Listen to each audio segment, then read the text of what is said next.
packaging to beat somebody, we're packaging to beat everybody. My expectation is we go out and dominate and create a nightmare and make people never want to play you again. If you are a fan of another team and your coach is not out there doing everything that Kirby Smart is doing right now, you are already losing. You feel however you want to feel about that. Nowhere to run and nowhere to hide for 4 quarters. They got to see us in our house for 4 quarters. They got to look us in the eye for 4. This is about us and our family and our house. This is about us. This is our mentality. We ain't backing down. We ain't running. Set a tone, send a message. This is our house. Physical toughness wins in football now. And if you in this room, you got it. And if you come in here, you better believe in it. Because this physical toughness, it's what makes the difference. Elite focus. That's all I'm doing to the guy across from me. I'm fixing to whip his ass. Not in my box, not today. It's about us. It's about our family. We attack. You take that helmet and you strike them. And you strike them and you strike them. That's how you get respect. Physically, I want to break them.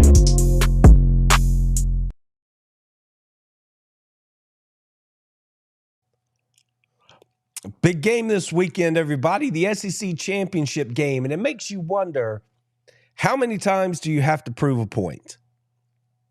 I've been asking myself that a lot this week because all throughout this season, this Georgia Bulldogs team, who had the toughest schedule in the country, at least for most people's monies, all they have done is, now that the league is a 16-team league, they have managed to make their way right back to where they have found themselves the last 4 seasons, and that's Atlanta in the SEC championship game. Injuries all across the board, ups and downs, back and forth, and the dogs just keep on being dogs. And I tell you, with the college football playoff moving around like they do, it makes you wonder if people are just looking to get you. You know what I mean? I'm not big on the conspiracy theory stuff, but sometimes you just feel like people are just looking for an excuse to get you. But our dogs are back, and they're willing to put themselves on the line to try to win another trophy, to try to claim an SEC championship. There are a few things that I think the dogs have to do this Saturday if they're going to be successful against the Texas Longhorns. Georgia handled Texas when they traveled out to Austin. That's probably being polite. But I don't believe this game is going to go like that game went. I don't think it's going to be the same game at all because I don't think these are the same teams. I don't think Georgia is coming to the field with the same roster that they did in Austin, and neither is Texas. I think they've changed their identities. So it comes back to, at your core, who are you? What are you about? What is your program built on? I think those are the answers that we're going to get coming out on the other side of this thing on Saturday. And that doesn't mean if you win or lose. It just means that I think it's going to shine a light onto what your program is, what it's built on, what it looks like, what you value, what you prioritize. But I do think that there are some keys to this game. And I think that is the kind of stuff that I want to spend some time tonight talking about. Georgia has won 10 games, currently ranked number 5 in the college football playoff, and headed back to Atlanta with a college football playoff essentially already locked up. I cannot believe, as much as my talk from a moment ago, how it feels like everybody just wants to get Georgia. I cannot believe that even if the dogs go out there and don't come out victorious on Saturday, I can't believe that they're not going to be in this playoff. I've said as much here for weeks. But then you have to deal with the bracketing and all those sorts of things. So before we get into the keys of the game, let's talk about what the CFP did, because that's going to sort of set the table for everything else. In this week's rankings, Georgia checked in at number 5 in the college football playoff overall standings. So you would think that they would be securely in to the college football playoff, regardless of what happened on this coming Saturday. And you can see the rest of the field here. Oregon 1, Texas, Georgia's opponent, is checking in at 2. Penn State, Notre Dame, and then you have Georgia sitting right there in front of Ohio State. Now, real quickly, because it's such an easy talking point, Georgia lost their second game this year to an Ole Miss team on the road that was ranked in the top 15 at the time. And they proceeded to be punished by being dropped 9 slots in the rankings overall. Ohio State went out this past Saturday at home as a 3-touchdown favorite and lost to an unranked 500 Michigan team. And they fell all the way to number 6. So, if you ask me, these two things are not the same. Again, I'm not a conspiracy theorist, and I don't think that, people are somehow in the room saying, let's find a way to screw Georgia. That's not what I'm saying at all. I just don't understand what's going on with this CFP. And that brings us to the bracket as it is right now. So as you can see, even though Georgia is ranked 5th, currently they would be slotted as a 7 seed, which means they would get to host a playoff game, and that's great. In this instance, against the Big Ten team in Indiana, who everybody is absolutely positive deserves to be in the playoff. Fair enough. And how would they be rewarded if they were to win that game? A third matchup with who, according to this bracket, would be the SEC champions. It would be a third time on the field with the SEC champions. The SEC champions, who the SEC is the best conference in college football, top to bottom. And our dogs, who absolutely believe that we're at the top of that conference, would have to prove it potentially a third time. Something about that just doesn't seem right. So we'll see. We'll see how this thing gets juggled around. We'll see, because this is not how it's going to shake out. But if you do have thoughts on what Georgia would do to an Indiana team if they were hosting them in Athens, be sure to leave them in a comment below this video here on YouTube. Whether or not you think having to play the same team 3 times in a season, let me know. Let me know. Leave me a comment. Let me know. Because there are things out here that we can tell just by looking at this bracket. Well, we don't even need to look at the bracket. We've been watching college football. One of the truths of this season is that Kirby Smart does not have the best team in college football this year. And when I say that, what I mean is he doesn't have the 2021 team, right? Where you just looked at them and you're like, yeah, that's probably the best team in the country. The 2022 team, which went 15-0 and completely throttled TCU in the national championship game. He doesn't have that squad either.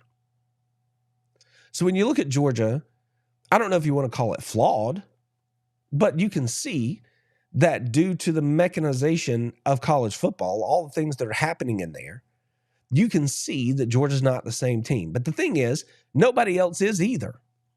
If there's anybody out there that might be echoes of, say, the 2021 team, speaking from a Georgia perspective, or the 2022 team, which went undefeated, well, then you got to look at Oregon, right?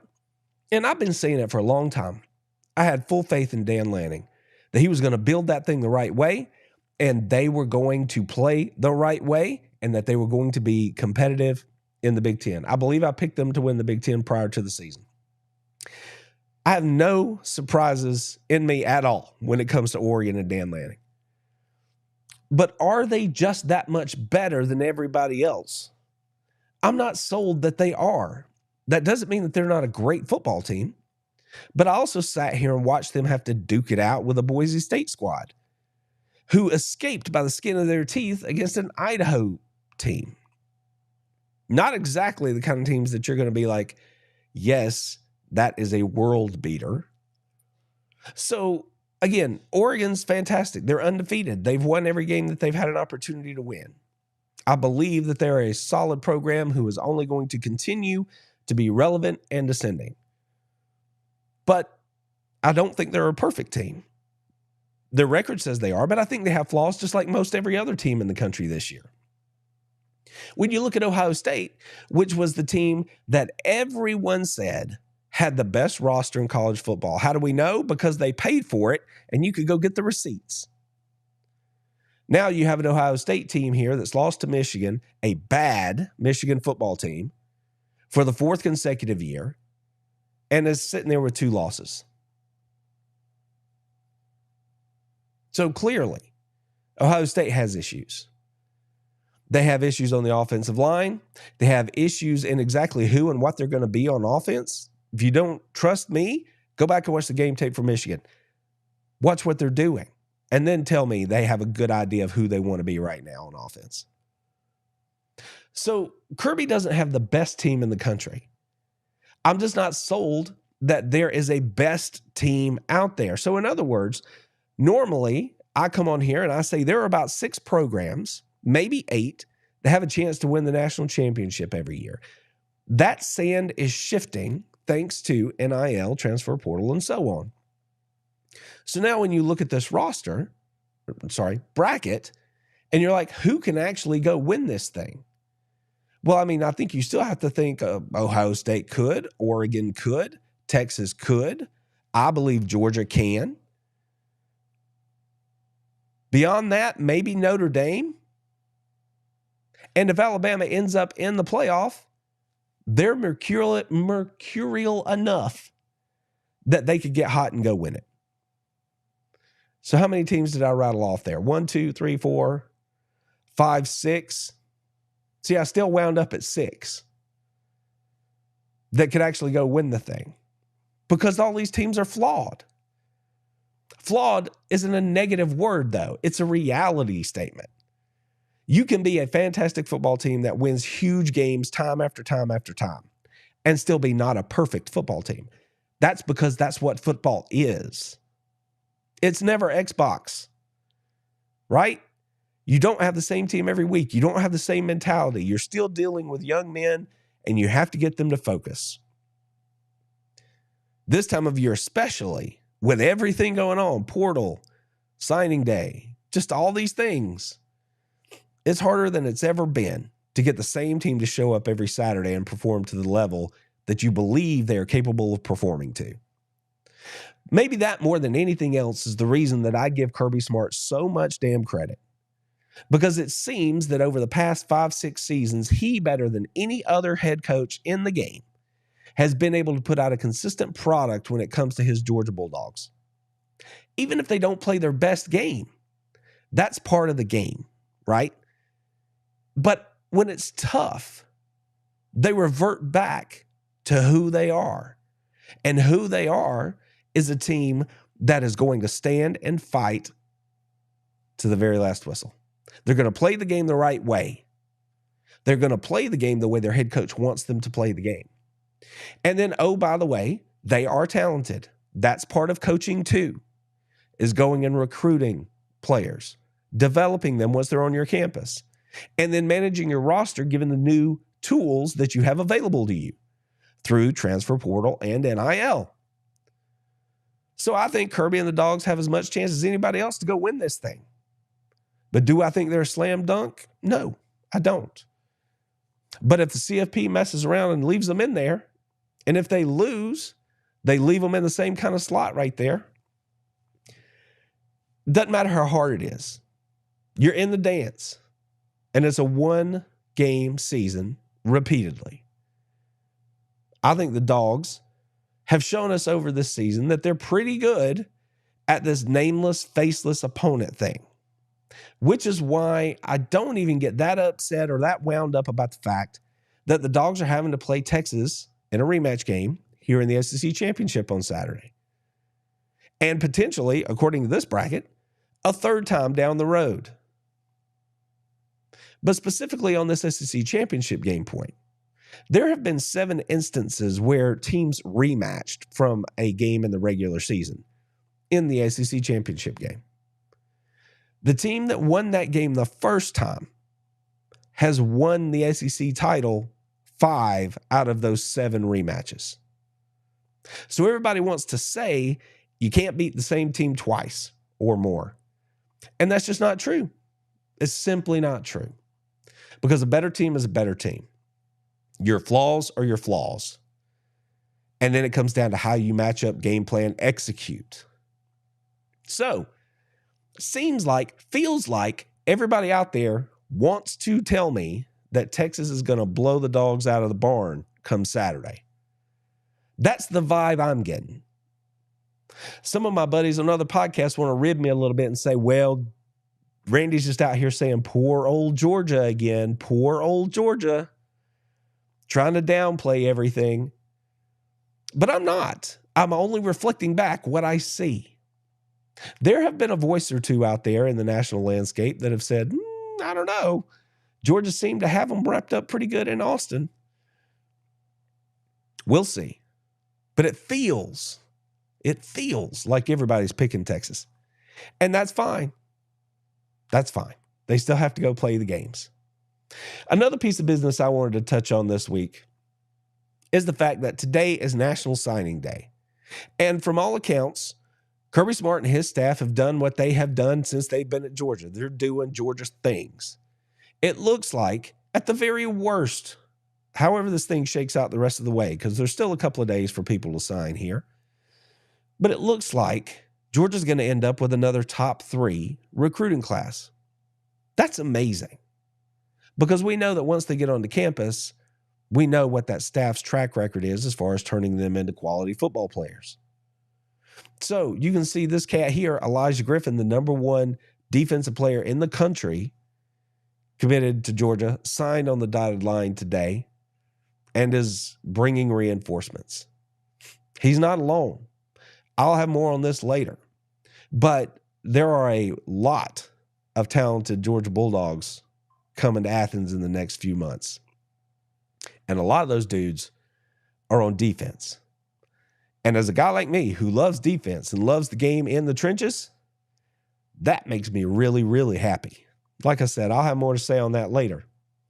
It's time for us to turn our attention to, the thing everybody else is focused on. That is the SEC championship game. Like I said, the Dogs are back in the SEC championship game for the 4th consecutive year, the 7th time in 8 seasons. And that just speaks to the consistency of what Kirby Smart has done during his time in Athens.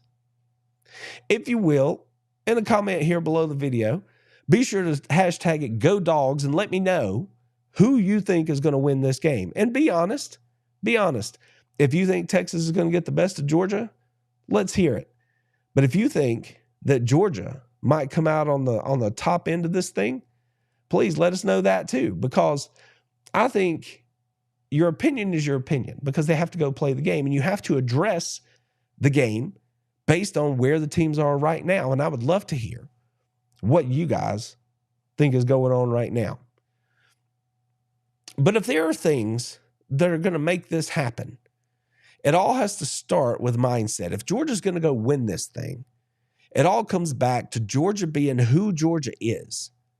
It all comes back to them embodying their head coach the way they have done time after time after time since Kirby's been in Athens.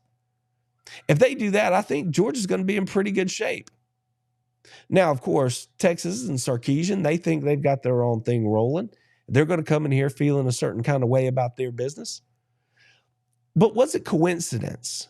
Was it just happenstance that when Kirby stepped to the podium this week to talk about playing Texas in the SEC championship game, that he decided to don his Georgia military appreciation hoodie?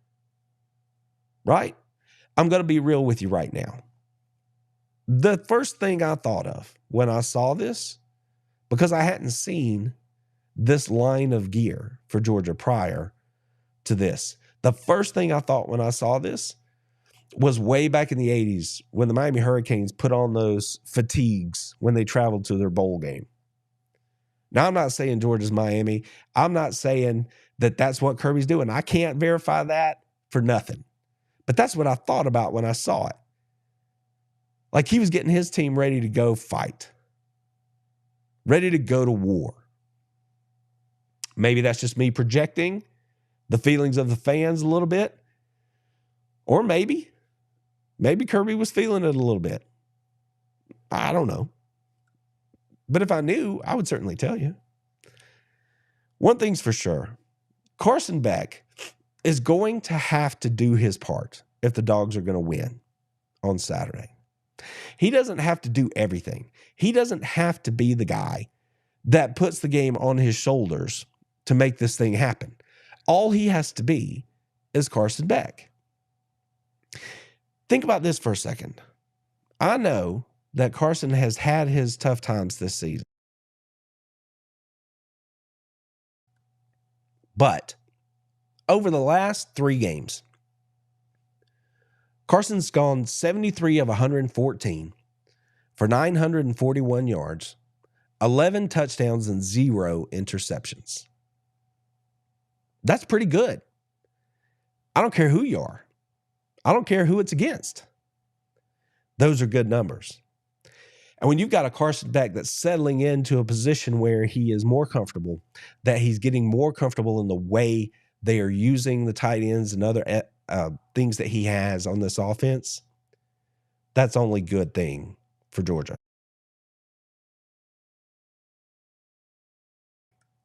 That can only mean good things.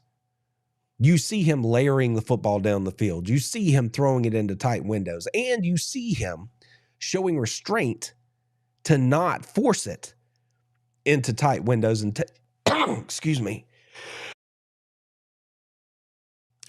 and take the checkdowns when he has them.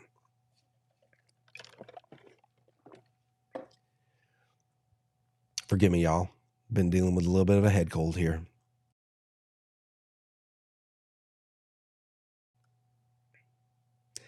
If Carson Beck just comes out and plays his game and continues to take what's given to him in the pass game by the defense, continues to protect the football, continues to make plays with his feet when he has the opportunity, then that's all Carson Beck needs to do.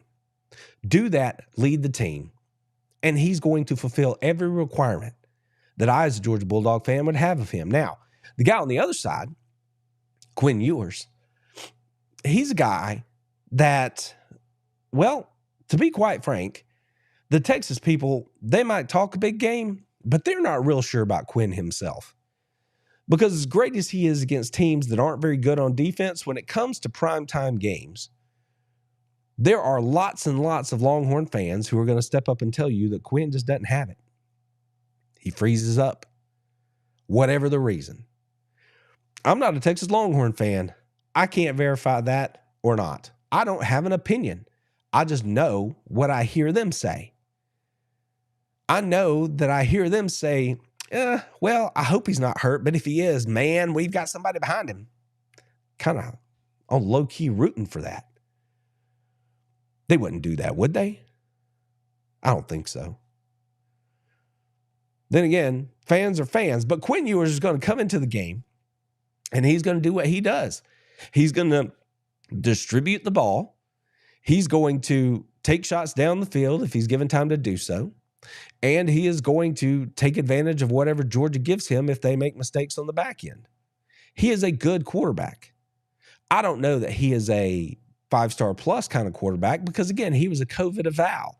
And all of those COVID evals are guys that I'm not so certain are as good as everybody thought they were when they were coming out of high school. But that doesn't mean he's not a great quarterback. He's a fine quarterback. He makes some tremendous throws, and he can run Texas offense. But that's where it comes back to Georgia. What can Georgia do? How can Georgia get in the way of Quinn Ewers and the Texas Longhorns coming in here and winning this thing on Saturday? I'll tell you right now. Here are the 5 things that I think Georgia has to do. The 5 keys to a Georgia victory in the ACC championship game this Saturday. The first thing, they have to tackle in space. Think back to when they played in Austin the first time. That was on lock if you were a Georgia Bulldog. All that sideline stuff, all those swing passes to wide receivers on the little screens out there, or swing passes to running backs out of the backfield, or little crossing routes where they try to run away from people. Georgia shut all that down. They completed some passes. That's fine. Dogs don't care. What they didn't do is rack up yards after catch. As soon as they caught the football, there was a dog there, putting them on the ground. Jalen Walker, Jonel Aguero. That's the thing that made the difference in that game, because you get frustrated after a while. That's another thing that Quinn Ewers has a history of doing. If it's not going his way, he begins to get frustrated, and then he will push the ball into situations where he doesn't need to push it.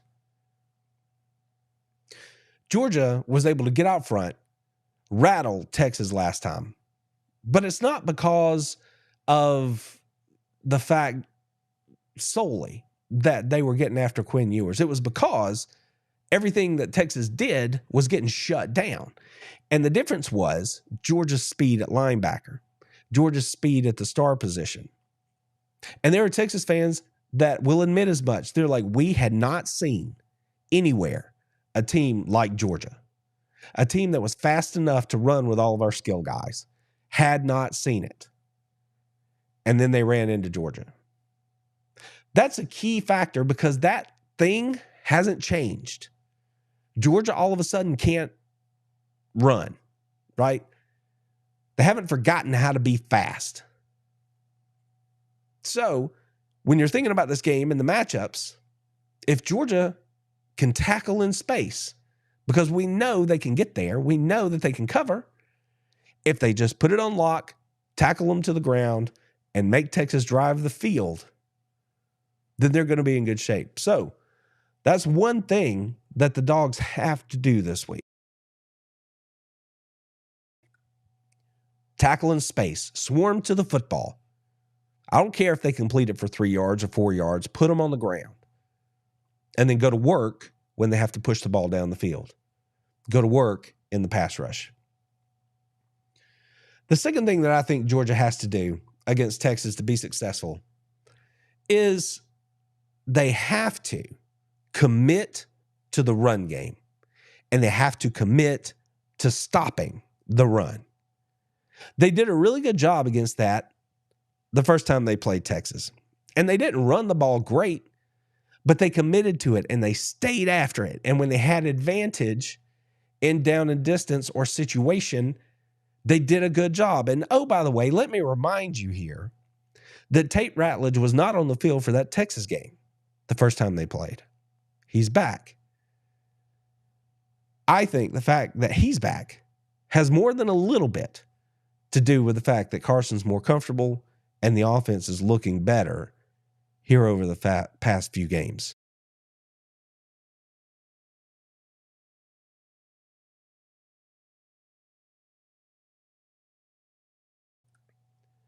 So Georgia has to commit to the running game. And even though Trevor Etienne may not be able to go, whether it's Nate Frazier or Rod Robinson or even Branson Robinson, if he's back, they can't give up on it. They have to stay after it, and they have to trust it.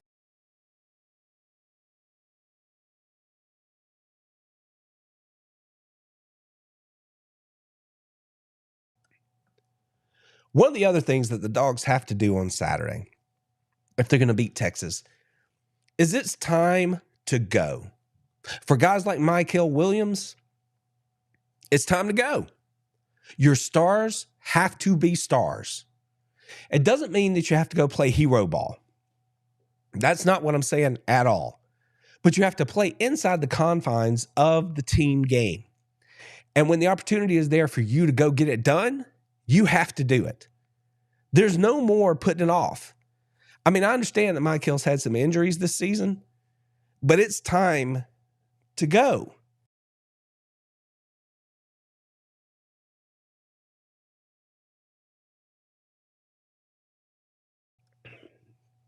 Excuse me, y'all. He's not alone.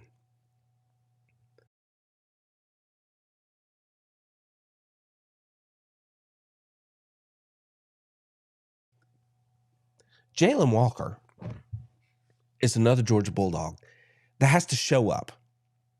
just like they did in Texas.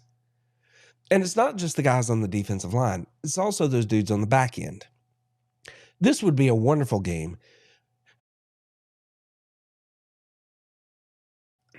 This would be a wonderful game for Malachi Starks to be able to have an impact in the way that, say, maybe a Dan Jackson has had recently.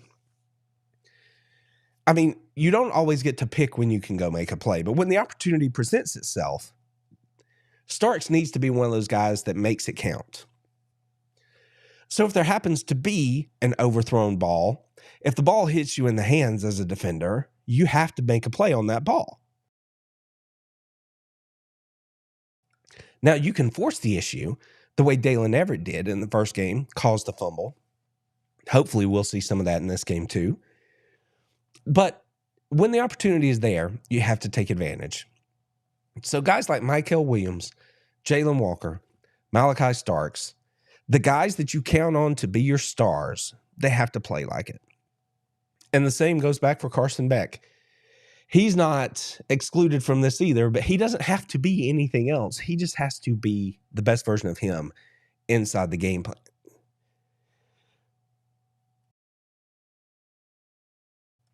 And if they do that, I think they're going to be just fine. So what's the fourth thing I think the Dogs have to do? I think they have to take it personally. This image right here after the game. I had a lot of fun with this image because I posted a video after the fact saying that, you know, Darth Kirby or Evil Kirby, whatever, had taken over. And the Dogs were going to be different in some way, you know, having fun in the days right after the game. But the Dogs haven't been any different. They've just maintained who they are, right? And I think that when you look around right now, Georgia's going into this game as a team that, again, as far as I can tell, on a national level, is being doubted. Doubted because they went to 8 overtimes against Georgia Tech, or doubted because over the last week or so, they've been in situations where they've given up more rushing yards than maybe they wanted to.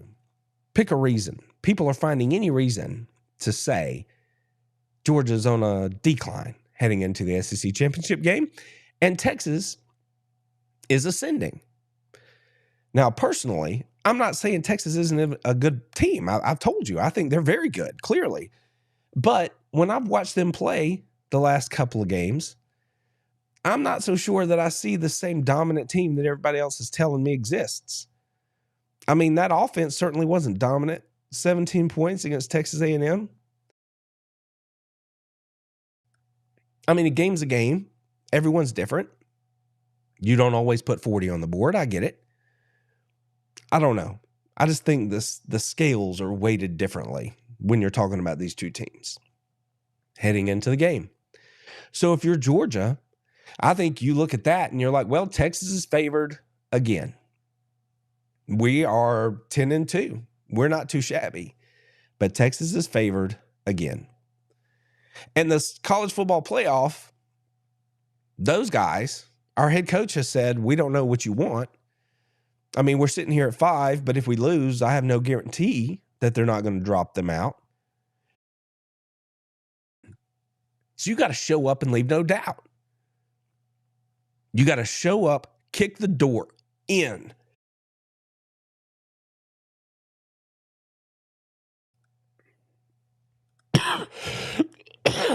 Sorry. Kick the door in and say, yes, we deserve to be here.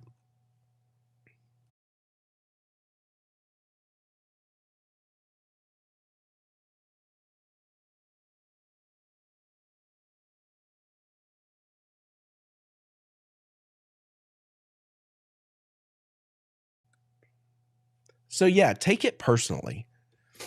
That's what I say. Whatever you need to do to give yourself a little bit of an advantage, a little bit of a chip on your shoulder, that's what I think the Dogs should do. And finally, and I think this is a good time to look back at the guy who is the face of the Dogs for this season. That's Carson Beck. I think the Dogs right now,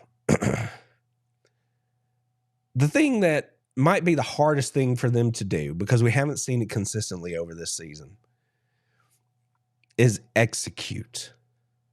Execute at a level of consistency that they have not been able to show over the course of the season. If Carson Beck goes out there and finishes the game 25 of 35, right? And he's around 250 yards. And the Dogs have been able to stick to that run game and not run for 200, but if they're pounding the rock and they're at 85 to 100 yards and they're not turning the football over and they're tackling in space and they're not busting coverages on the defensive side of the football, then Georgia wins the game. There's nothing too big and bad in anything I just said there. They simply have to execute. And if they do that, I think the Georgia Bulldogs are going to be your SEC champions here in 2024.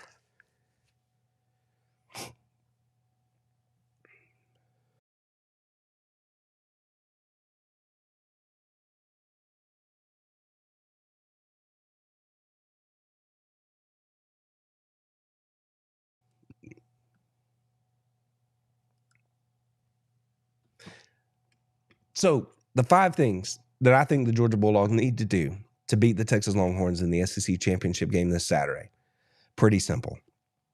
Do what you did in Austin. Be secure tacklers in space. Swarm to the football and put the guy on the ground when you have the opportunity to do so. Commit to the run and commit to stopping the run, right? You don't have to run for 200 yards, but you certainly can't give up 150. Be difficult in the run game. If the Dogs do that, take advantage, given circumstance and situation in the game, when it comes to your run game. Just enough to make that play action work so that Carson can open the playbook completely. Then you're going to be in good shape. Your stars have to be stars in this game. Not hero ball. Just show up and play the game the way we all know you can because we've seen you do it. And take it personally.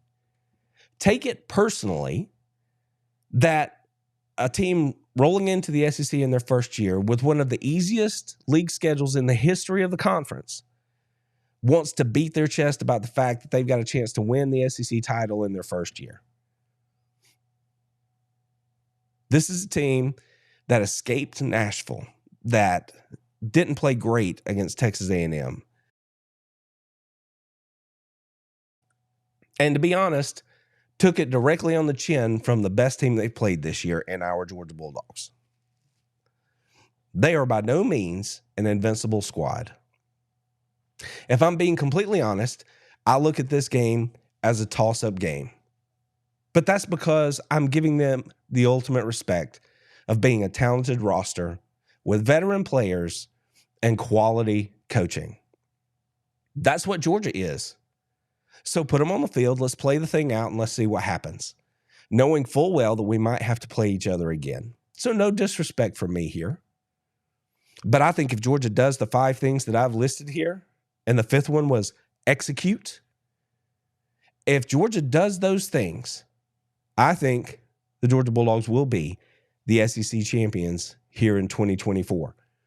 And they will continue to write a story that is growing to become quite possibly one of my favorite Georgia Bulldog football stories in my lifetime. I mentioned that last week, and I'm still sitting on that. It could turn out to be the case.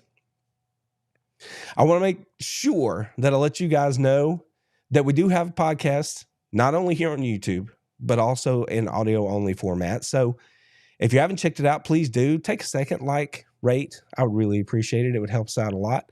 We're still trying to get to 10K here on YouTube. Sometimes you may find us and think that you're subscribed, and maybe you're not. Maybe YouTube just loves you enough to put us in front of you because they know you like the Dogs. Do me a favor, double check and make sure you're subbed. Costs you nothing, means the world to me. I really appreciate it.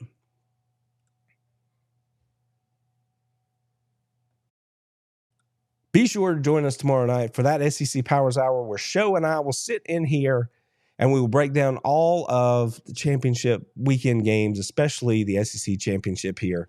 We always have a good time on that show, and we always love it when you guys come sit in with us. The comments on that show make it go.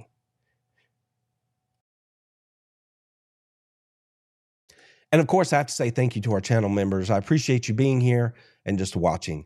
Please hit the thumbs up if you think I'm doing a good job. Please subscribe if you think you might like to see more of what I have to say.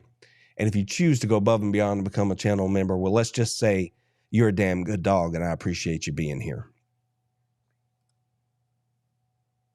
So the SEC championship game, it's here, and I'm ready for it. I am ready to line it up, and let's just see who the biggest dog is here in the SEC.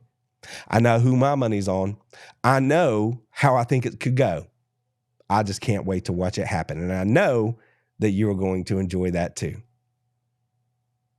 Until next time, y'all take care of yourselves, take care of your friends, take care of your families, take care of each other, and go Dogs!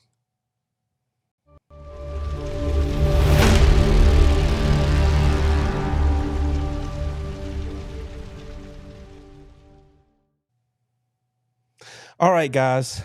I appreciate y'all hanging in there with me. I hope the show was decent tonight. I got to be honest with you. I did not know if I could make it. Excuse me. I've been drinking tea all day, cough drops, and all the things that modern medicine could give me to help me feel better and be able to do this. And I just couldn't not show up because I knew there were a lot of you guys who really enjoy the show, and I wanted to be here for that.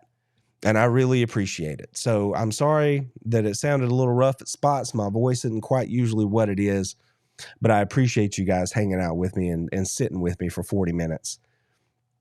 I do hope that you enjoyed the show. And if you have anything, that's on your mind that you'd like to talk about right here for a few minutes in overtime, we can certainly get into that.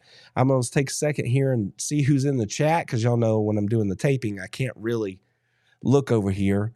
But I want to make sure that I say hello to as many of you as I can. Herb and Raj were in here early, so that's cool. I hope they were able to stick around. Carol, thank you as always for being here. Dr. Gonzo's in here. Oh man, I see this comment here. Texas fans are worse and more annoying than Alabama fans. Brother, that is the truth. That's the truth. And whether it's Alabama or Tennessee or Florida or Georgia Tech, whoever, I mean, these Texas folks, I don't even know. It's like what happened to them at home. Like they just put that out of their brain. Like it didn't even happen. They just ignore what happened the last time they played Georgia. And now, they've got a shot to come out and make it right. And that's all they want to tell us about. So they do love to talk about their team. But that's okay. That's okay. Scotty's in here with us. Welcome in, buddy. It's good to see you. Enrique's in here. Carol, like I said, you're in here. I appreciate that. Sandra, good to see you. That's awesome. Still Supreme. Good to see you in here too, friend. I appreciate it. Timothy, motivated and dedicated. Ransom the Don, what's up? That's a channel member. I appreciate you hanging out with us. Jeremy's in here. Good to see you, buddy. The distinguished gentleman. I hope you're still here because I'm giving you a shout out. Thanks for dropping in with us. I appreciate you hanging out. Baker Man Jr.'s in here. Always good to see him in here. That's cool. Natty time. I'm here for it, brother. Kimberly Ann, what's up? It's good to see you over here too. That's awesome. Thank you so much for dropping in. Josh is in here with us tonight. Yeah, I see he's talking about National Signing Day today and how many people just signed with Georgia. There were a lot of people, and I'm going to, just because a lot of people talk about it, I'm going to throw this on the screen. He obviously appreciates the wide receivers that are in this class, and a lot of people are like, why can't we get top flight wide receivers? This class, you see that there was a 5-star, 3 different 4-stars, and a 3-star in there that runs a 4.3.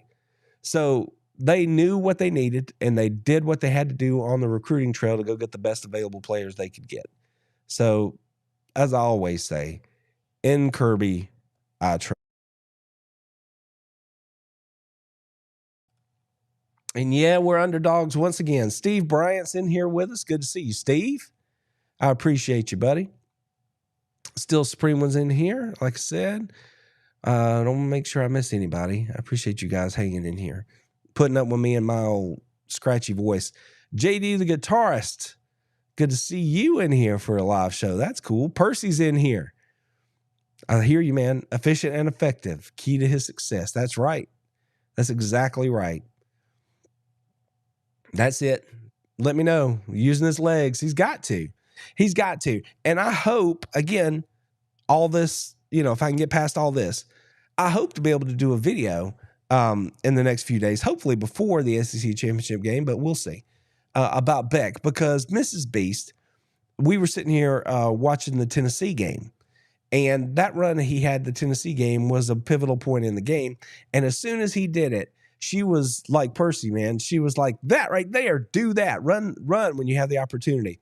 And she went on to make a point, and she's like, it's kind of like, everybody's heard that thing about sometimes players need to be hit before they feel like they're in the game, before they get in the flow of it. And she wasn't saying that exactly, but the way she phrased it, I thought was brilliant, because the way it looked, the first part of that Tennessee game, it was like he was in the game, he was playing the game, he was present, but he wasn't active in the game.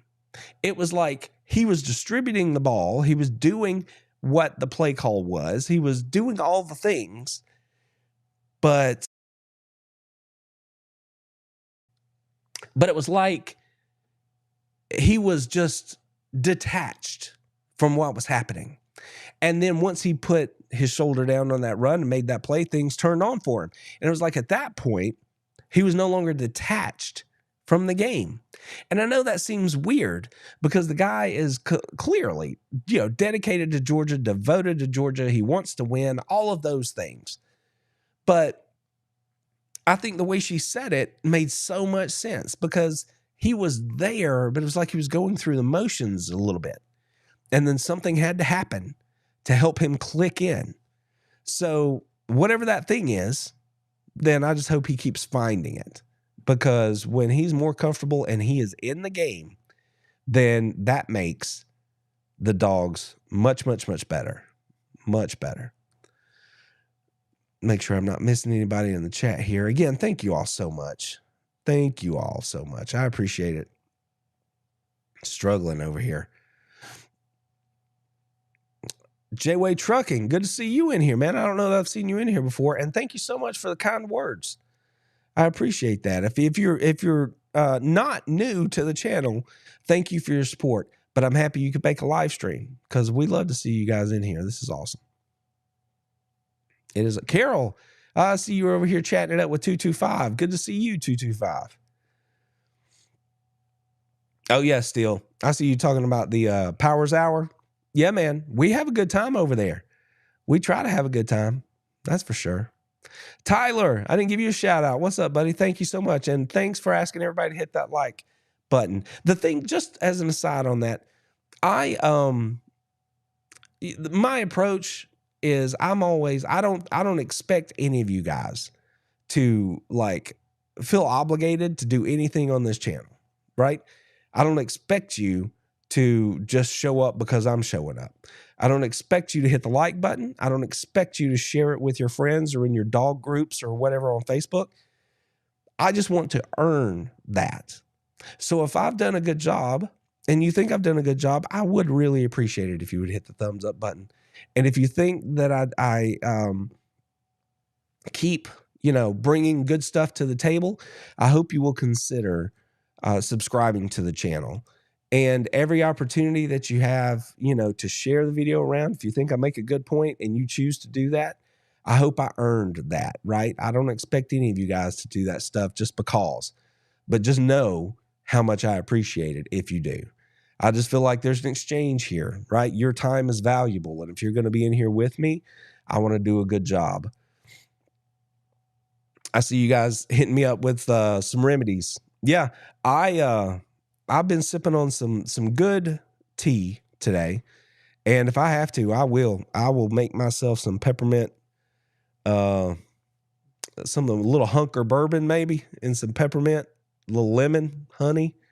I'll whip a little something up if I have to, because, man, I'm not digging it. I want it to be over with.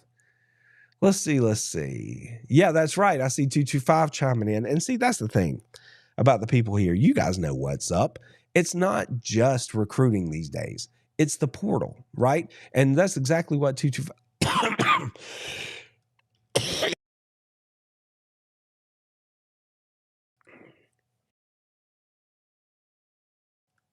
That's exactly what 225 was saying right here. She's like, look, we can go recruit them. We can develop them. We can get them on the field. But we can also hit that portal and get those dudes that can help us right now. So she knows what's up. Chauncey Hill's in here. Hey, I appreciate the well wishes, man. It's good to see you back in here. Chase Hartsfield. I don't know that I've seen you in here before. Welcome. Welcome to the channel. Welcome to the channel. See, I got to put this on the screen just because my man, this is how you know he's an OG, right? This is how you know right here. This is how you know. He says, Randy, did we end up signing the 4 horsemen of the defensive apocalypse? Who knows what he's talking about? If you've been around this channel, you know what he's talking about. I am so excited. The answer, Dr. Gonzo, is not yet, because the 4th piece isn't going to sign until the 6th. So Friday, right, is when he's going to make his announcement. Everybody says that they feel confident that he's going to be a Bulldog, but he's not yet. The other 3, though, signed today. And I actually started to use that imagery in the show. But like I said, I was just unable to get into the chair until like 5 o'clock today. And showtime, is less than 2 hours away. So I didn't get to build out everything that I wanted to build into this show for you guys. Circumstance and a bunch of other stuff. But I have in the past referred to 4 players as the 4 guys that I think, if Georgia puts all these dudes on the same field at the same time with everything else that they've had on the defensive side of the ball in the last couple of recruiting classes, and you know who I'm talking about. Justin Miller, right? Who they signed last year as the #1 linebacker in the country. Today, they signed the #1 linebacker in the country. Again, Zayden Walker from right here in Georgia. Elijah Griffin from here in Georgia, down in Pooler, Georgia, signed with the Bulldogs. He's the #1 player in the country, period, according to Rivals, on the defensive side of the ball. And they signed Isaiah Gibson, who is a 4-star freak, physically speaking, edge rusher from here in the state of Georgia. So Walker, Gibson, Griffin, already signed and delivered. And the 4th piece is, of course, Justice Terry, 5-star defensive tackle from here in the state of Georgia. And if they were to bring all those dudes in, put them on the field at the same time, they stay in the program, they buy in, they put them on the field at the same time, along with everything else that they've been doing around them over the last couple of years and everything else that they brought in this class.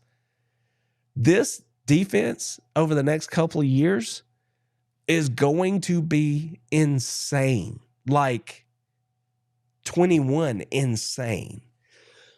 And I understand that that's projection for these guys. But when you watch what they've done so far in their careers, it is hard to imagine that there are not many championship game appearances lined up for the Georgia Bulldogs in the future. I'm talking SEC, I'm talking national. That unit looks crazy. So, not yet is the answer, Dr. Gonzo. But they're coming. I think he's coming. And if he does, then I am absolutely going to try to do a piece on National Signing Day, specifically on the defensive side right there. Kimberly Ann's asking, I wonder what the motivational theme is to his players going into this week's game. You know he's going to have a good one.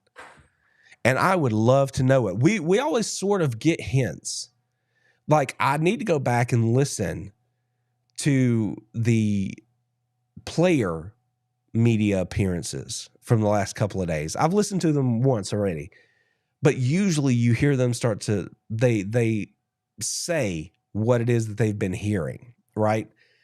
And this is an interesting kind of thing right here. I mean, you heard Tate say this week that this SEC championship game means everything to him because Georgia's been in the game, but they haven't won it every year. And they know how rare it is to go get one of these things. It's like going to get a national championship. So that might just be it. It's like you have an opportunity to get a championship right here. That could be all it is, because when you're playing for a championship, you usually don't need that over-the-top rah-rah kind of thing. But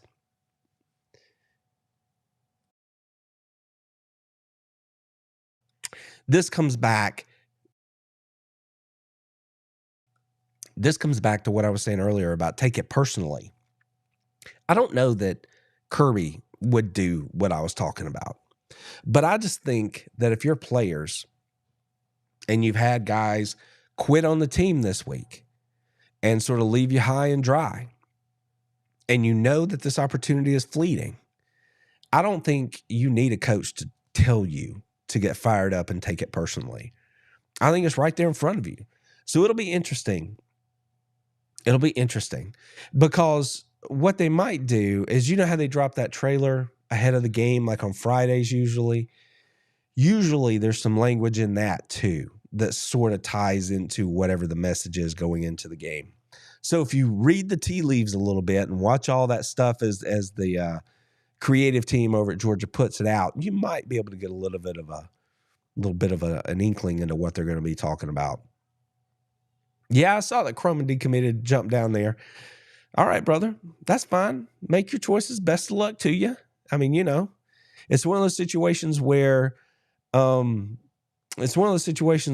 got to do what's best. I heard there might have been some rumblings about the fact that the family was split about what should happen, and he made a choice, and then that's fine. He's a great player, but go do what you got to do, man. That's all right. That's all right. Little lemon, lots of bourbon. I hear you, Herb. I hear you, brother. I hear you. Yep, Justice Terry, you were all over it.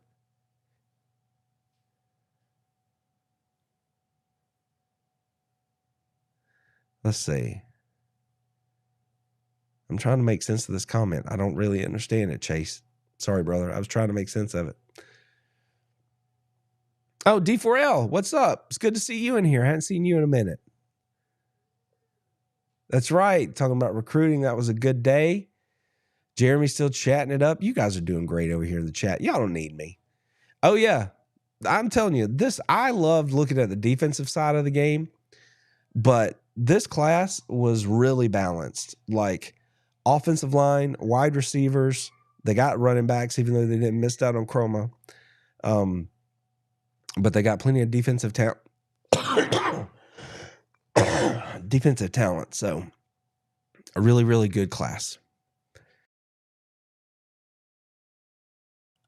All right, guys, I appreciate y'all hanging out with me here for a little bit of overtime. I hope that I answered at least some of the stuff you might have been thinking about. And I appreciate everybody choosing to hit the thumbs up button. It means a lot. Really, it does. And it helps, propagate this stuff out there and let people know that what we're doing over here is kind of fun. So again, just know I appreciate you for being here. I thank you so much for sitting in with me and giving me a little bit of your time. And get your minds right, because it's a big game on Saturday. And there's going to be a lot of people telling you that Georgia's going to lose. And that's fine. That's fine. They still got to go play the game. I believe what I said. If Georgia shows up, does the things I talked about here tonight, Georgia's going to win the SEC championship game. And if Texas wins, that's okay. Because from the looks of it, it's going to be one of those situations where we could very easily end up playing them again, and then we'll just have to settle that one the way it is. But again, nameless, faceless, right? Look at the tape, get the game plan, get out there, execute the thing, go be dogs. That's what we need you to do. Go be dogs. All right. Oh, Chauncey, thank you, man. I appreciate it. That's awesome. I appreciate the positive words there. Really do, man. Thank you so much. All right, guys. I appreciate the well wishes too. I'm going to do my best to get this thing worked out. So, but again, watch the space. If I can make it happen, I'm going to churn out a few videos here over the next couple of days. And, I'll do everything I can. So y'all watch this space. I'll make you aware. And until then, do what you need to do to get ready to enjoy this game, because I think it's going to be a good one. Y'all take care of yourselves. Take care of your friends, your family. Take care of each other. And as always, go Dogs!